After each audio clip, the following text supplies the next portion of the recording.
কিন্তু আবার ড্রোনটি ক্রাশ করে ফেলেছে। আল্লাহই জানে কি হয়েছে, গাছের সাথে লেগে আসলে ড্রোনটি ক্রাশ করেছে। তো দেখা যাইতেছে ভুট্টা ক্ষেতের মাঝখানে পড়েছে। তো আল্লাহই জানে, আমার এত টাকা লাখ টাকা দামের ড্রোন, মাহবুদ আল্লাহই জানে কি হয়েছে। দেখা যাক কি হয়। আমার অন্তরটা শুধু কাঁপতেছে। সেব আছে সেব আছে সেব আছে সেব আছে।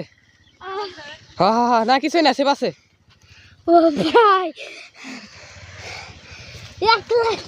সেব আছে সেব আছে, কিছু নাই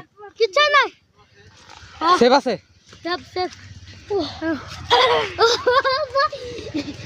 আলহামদুলিল্লাহ আমার ড্রোনটা আসলে ফিরে পাইছি।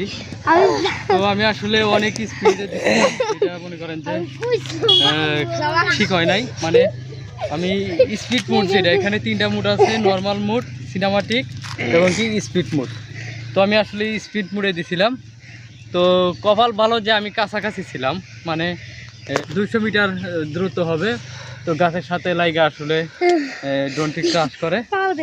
তো কোনোভাবেই আপনারা আসলে স্পিড মোডে, মানে স্পিড মোডে কেউ ড্রোন চালাবেন না, তাহলে কিন্তু হাই রিস্ক। তখন কিন্তু কোনো সেন্সরে কাজ করে না। যখন স্পিড মোডে চালাবেন তখন কিন্তু কোনো সেন্সরে কাজ করে না। এটা আপনাদের কাছে রিকোয়েস্ট, DJI 5 Pro হোক, মানে 1 লাখ টাকার ড্রোন হোক আর 4 লাখ টাকার ড্রোন হোক, তো এটা কোনোভাবেই আপনারা স্পিড মোডে চালাবেন না। স্পিড মোডে চালাতে গেলে খুবই সতর্কভাবে চালাবেন।